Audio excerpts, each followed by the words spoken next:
श्रीमद कुंज विहारणे नमः। श्री स्वामी हरिदास विजयतेतराम, श्री युगल सरकार, सदगुरुदेव और आप सभी रसिक भक्त वृंदों के श्री चरणों में दास का साष्टांग दंडवत प्रणाम। आज श्रीमद् भागवत महापुराण के एकादश स्कंध के अंतर्गत 11वां अध्याय बद्ध, मुक्त और भक्त जनों के लक्षण।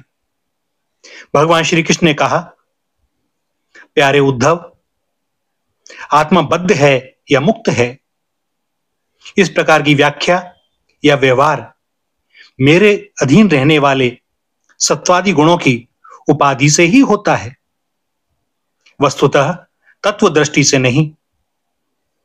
सभी गुण माया मूलक हैं, इंद्रजाल हैं, जादू के खेल के समान हैं। इसलिए न मेरा मोक्ष है न तो मेरा बंधन ही है। जैसे स्वप्न बुद्धि का विवर्त है, उसमें बिना हुए ही भासता है, मिथ्या है, वैसे ही शोक मोह, सुख दुख, शरीर की उत्पत्ति और मृत्यु, यह सब संसार का बखेड़ा माया के कारण प्रतीत होने पर भी वास्तविक नहीं है। उद्धव, शरीरधारियों को मुक्ति का अनुभव कराने वाली आत्मविद्या और बंधन का अनुभव कराने वाली अविद्या, ये दोनों ही मेरी अनादि शक्तियां हैं। मेरी माया से ही इनकी रचना हुई है। इनका कोई वास्तविक अस्तित्व नहीं है।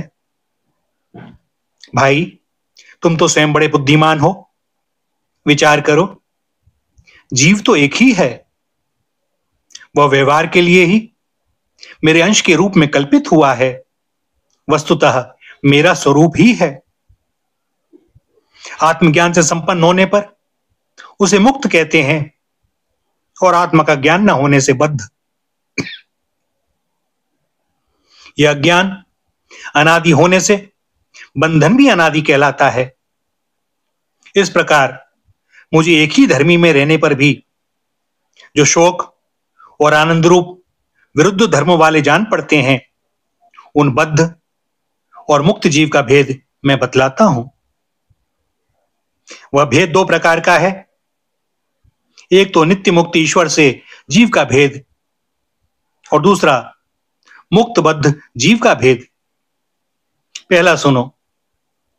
जीव और ईश्वर बद्ध और मुक्त के भेद से भिन्न भिन्न होने पर भी एक ही शरीर में नियंता और नियंत्रित के रूप में स्थित हैं।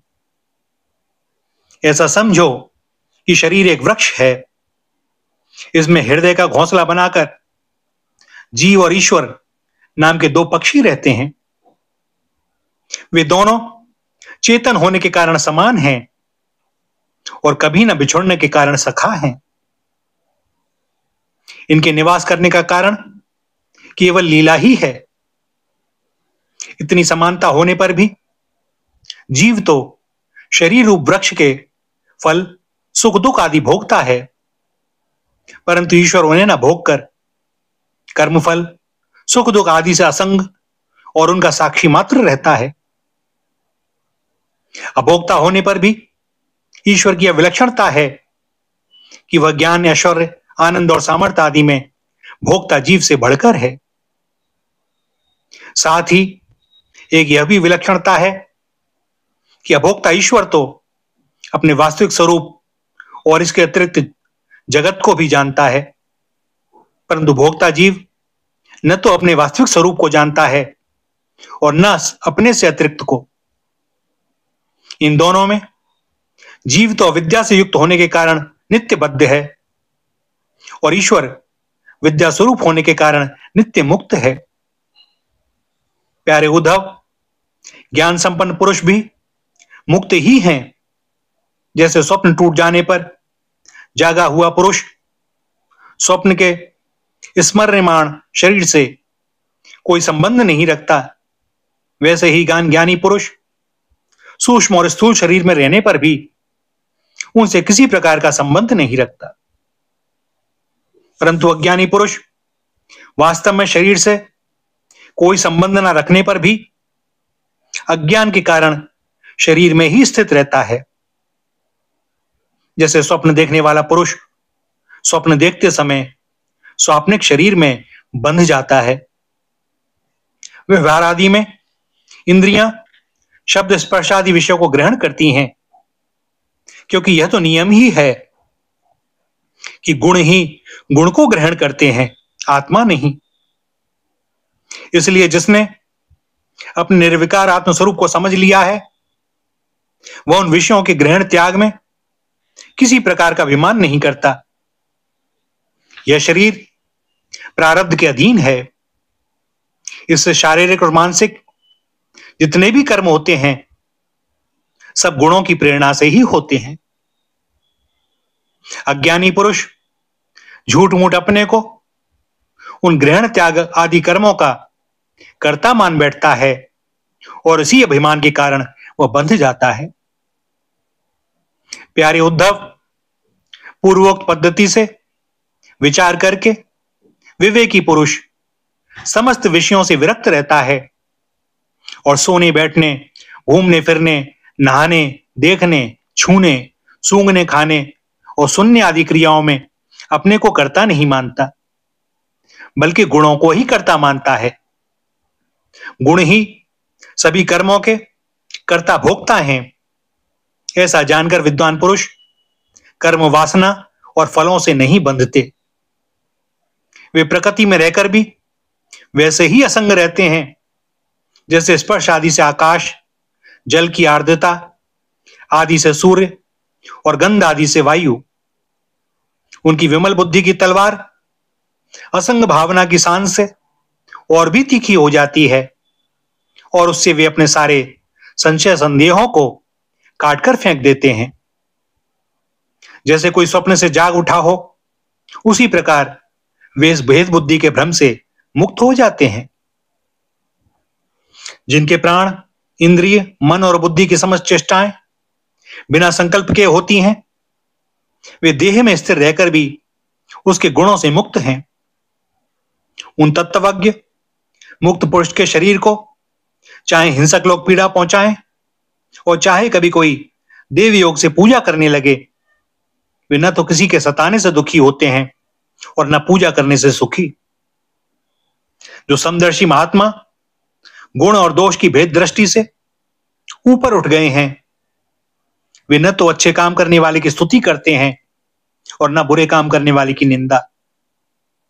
न वे किसी की अच्छी बात सुनकर उसकी सराहना करते हैं और न बुरी बात सुनकर किसी को झिड़कते ही हैं।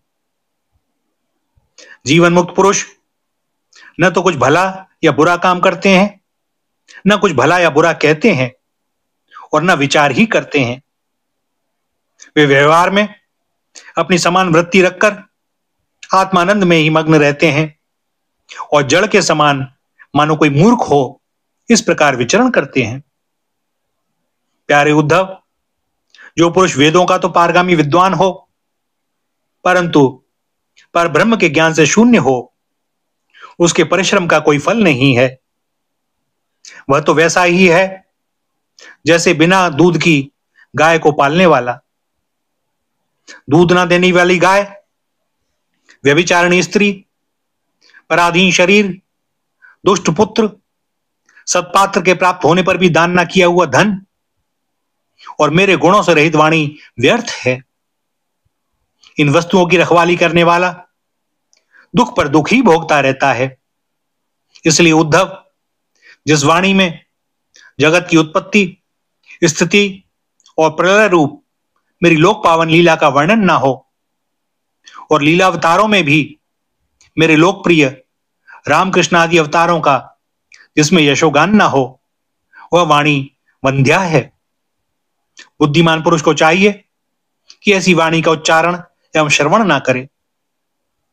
प्रिय उद्धव, जैसा कि ऊपर वर्णन किया गया है, आत्म जिज्ञासा और विचार के द्वारा आत्मा में जो अनेकता का भ्रम है उसे दूर कर दे और मुझ सर्वव्यापी परमात्मा में अपना निर्मल मन लगा दे तथा संसार के व्यवहारों से उपराम हो जाए। यदि तुम अपना मन पर ब्रह्म में स्थिर न कर सको तो सारे कर्म निरपेक्ष होकर मेरे लिए ही करो। मेरी कथाएं समस्त लोगों को पवित्र करने वाली एवं कल्याण स्वरूपणी हैं। श्रद्धा के साथ उन्हें सुनना चाहिए। बार बार मेरे अवतार और लीलाओं का गान, स्मरण और अभिनय करना चाहिए। मेरे आश्रित रहकर मेरे ही लिए धर्म, अर्थ और काम का सेवन करना चाहिए। प्रिय उद्धव, जो ऐसा करता है उसे मुझ अविनाशी पुरुष के प्रति अनन्य प्रेममयी भक्ति प्राप्त हो जाती है। भक्ति की प्राप्ति सत्संग से होती है। जिसे भक्ति प्राप्त हो जाती है वह मेरी उपासना करता है, मेरे सानिध्य का अनुभव करता है। इस प्रकार जब उसका अंतःकरण शुद्ध हो जाता है तब वह संतों के उपदेश के अनुसार उनके द्वारा बताए हुए मेरे परम पद को, वास्तविक स्वरूप को सहज ही में प्राप्त हो जाता है। उद्धव जी ने पूछा, भगवान, बड़े बड़े संत आपकी कीर्ति का गान करते रहते हैं। आप कृपया बतलाइए कि आपके विचार से संत पुरुष का लक्षण क्या है? आपके प्रति कैसी भक्ति करनी चाहिए जिसका संत लोग आदर करते हैं? भगवान, आप ही ब्रह्मादि श्रेष्ठ देवता, सत्यादि लोक और चराचर जगत के स्वामी हैं। मैं आपका विनीत, प्रेमी और शरणागत भक्त हूं। आप मुझे भक्ति और भक्त का रहस्य बतलाइए। भगवान, मैं जानता हूं कि आप प्रकृति से परे पुरुषोत्तम एवं चिदाकाश स्वरूप ब्रह्म हैं। आपसे भिन्न कुछ भी नहीं है। फिर भी आपने लीला के लिए ही स्वेच्छा से यह अलग शरीर धारण करके अवतार लिया है। इसलिए वास्तव में आप ही भक्ति और भक्त का रहस्य बतला सकते हैं। भगवान श्री कृष्ण ने कहा, प्यारे उद्धव, मेरा भक्त कृपा की मूर्ति होता है। वह किसी भी प्राणी से वैर भाव नहीं रखता और घोर से घोर दुख भी प्रसन्नता पूर्वक सहता है।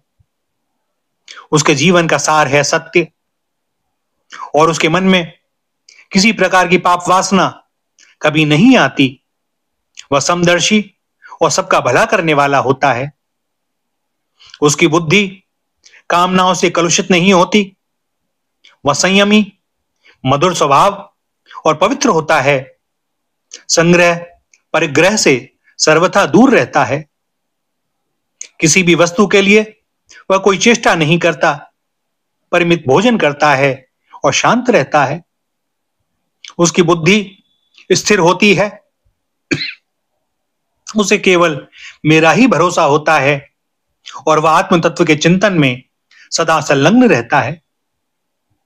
वह प्रमाद रहित, गंभीर स्वभाव और धैर्यवान होता है। भूख, प्यास, शोक, मोह और जन्म मृत्यु, ये छह उसके वश में रहते हैं। वह स्वयं तो कभी किसी से किसी प्रकार का सम्मान नहीं चाहता, परंतु दूसरों का सम्मान करता रहता है।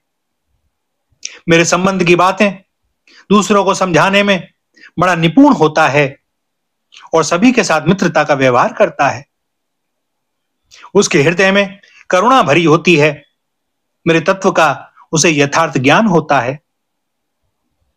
प्रिय उद्धव, मैंने वेदों और शास्त्रों के रूप में मनुष्यों के धर्म का उपदेश किया है। उनके पालन से अंतःकरण शुद्धि आदि गुण और उल्लंघन से नरक आदि दुख प्राप्त होते हैं। परंतु मेरा जो भक्त उन्हें भी अपने ध्यान आदि में विक्षेप समझकर त्याग देता है और केवल मेरे ही भजन में लगा रहता है, वह परम संत है। मैं कौन हूं, कितना बड़ा हूं, कैसा हूं, इन बातों को जाने चाहे न जाने, किंतु जो अनन्य भाव से मेरा भजन करते हैं वे मेरे विचार से मेरे परम भक्त हैं। प्यारे उद्धव, मेरी मूर्ति और मेरे भक्तजनों का दर्शन, स्पर्श, पूजा, सेवा, शुश्रूषा, स्तुति और प्रणाम करे तथा मेरे गुण और कर्मों का कीर्तन करे। उद्धव, मेरी कथा सुनने में श्रद्धा रखे और निरंतर मेरा ध्यान करता रहे। जो कुछ मिले वह मुझे समर्पित कर दे और दास्य भाव से मुझे आत्मनिवेदन करे। मेरे दिव्य जन्म और कर्मों की चर्चा करे। जन्माष्टमी, रामनवमी आदि पर्वों पर आनंद मनावे और संगीत, नृत्य, बाजे और समाजों द्वारा मेरे मंदिरों में उत्सव करे करावे। वार्षिक त्योहारों के दिन मेरे स्थानों की यात्रा करे, जुलूस निकाले तथा विविध उपहारों से मेरी पूजा करे। वैदिक अथवा तांत्रिक पद्धति से दीक्षा ग्रहण करे, मेरे व्रतों का पालन करे, मंदिरों में मेरी मूर्तियों की स्थापना में श्रद्धा रखे।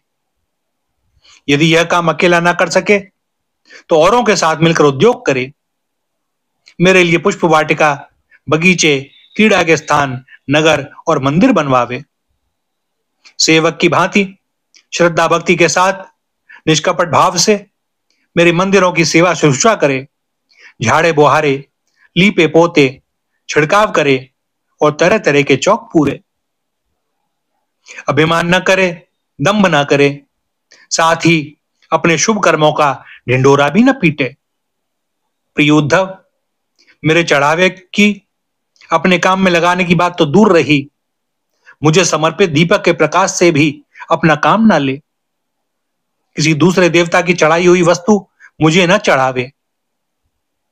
संसार में जो वस्तु अपने को सबसे प्रिय, सबसे अभीष्ट जान पड़े, वह मुझे समर्पित कर दे। ऐसा करने से वह वस्तु अनंत फल देने वाली हो जाती है। भद्र, सूर्य, अग्नि, ब्राह्मण, गौ, वैष्णव, आकाश, वायु, जल, पृथ्वी, आत्मा और समस्त प्राणी, ये सब मेरी पूजा के स्थान हैं। प्यारे उद्धव, ऋग्वेद, यजुर्वेद और सामवेद के मंत्रों द्वारा सूर्य में मेरी पूजा करनी चाहिए। हवन के द्वारा अग्नि में, आतिथ्य के द्वारा श्रेष्ठ ब्राह्मण में और हरी हरी घास आदि के द्वारा गौ में मेरी पूजा करे। भाई बंधु के समान सत्कार के द्वारा वैष्णव में, निरंतर ध्यान में लगे रहने से हृदय आकाश में, मुख्य प्राण समझने से वायु में और जल पुष्प आदि सामग्रियों द्वारा जल में मेरी आराधना की जाती है। गुप्त मंत्र द्वारा न्यास करके मिट्टी की वेदी में, उपयुक्त भोगों द्वारा आत्मा में और समदृष्टि द्वारा संपूर्ण प्राणियों में मेरी आराधना करनी चाहिए, क्योंकि मैं सभी में क्षेत्रज्ञ आत्मा के रूप में स्थित हूं। इन सभी स्थानों में शंख चक्र गदा पद्म धारण किए 4 भुजाओं वाले शांत मूर्ति श्री भगवान विराजमान हैं। ऐसा ध्यान करते हुए एकाग्रता के साथ मेरी पूजा करनी चाहिए। इस प्रकार जो मनुष्य एकाग्र चित्त से यज्ञ, यागादि, इष्ट और कुआं बावली बनवाना आदि पूर्त कर्मों के द्वारा मेरी पूजा करता है, उसे मेरी श्रेष्ठ भक्ति प्राप्त होती है तथा संत पुरुषों की सेवा करने से मेरे स्वरूप का ज्ञान भी हो जाता है। प्यारे उद्धव, मेरा ऐसा निश्चय है कि सत्संग और भक्ति योग, इन दोनों साधनों का एक साथ ही अनुष्ठान करते रहना चाहिए। प्रायः इन दोनों के अतिरिक्त संसार सागर से पार होने का और कोई उपाय नहीं है, क्योंकि संत पुरुष मुझे अपना आश्रय मानते हैं और मैं सदा सर्वदा उनके पास बना रहता हूं। प्यारे उद्धव, अब मैं तुम्हें एक अत्यंत गोपनीय परम रहस्य की बात बतलाऊंगा, क्योंकि तुम मेरे प्रिय सेवक, हितैषी, सुहृद और प्रेमी सखा हो, साथ ही सुनने के भी इच्छुक हो। भैया, यहां पर एकादश स्कंद के 11वें अध्याय का समापन होता है। दास को अनुमति दें आज के लिए वाणी को विराम देने की। आगे श्री हरि की जैसी जो इच्छा। श्री राधा, श्री राधा, श्री राधा।